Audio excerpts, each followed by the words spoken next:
در مقابل دشمن باز در اوج.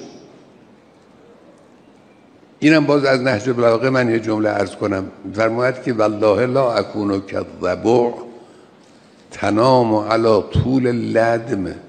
من آدمی نیستم، خلاصه معناش اینه، من آدمی نیستم که با لالایی دشمن خوابم ببره.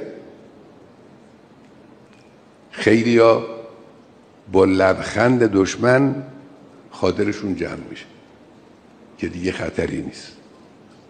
اگر دشمن لالایی بده خوابشون میبره. امیرالمومنین فرماید که و من نام لم ینم عنه. اگر تو خوابت برد معلوم نیست دشمنم خوابش برده باشه، او بیداره.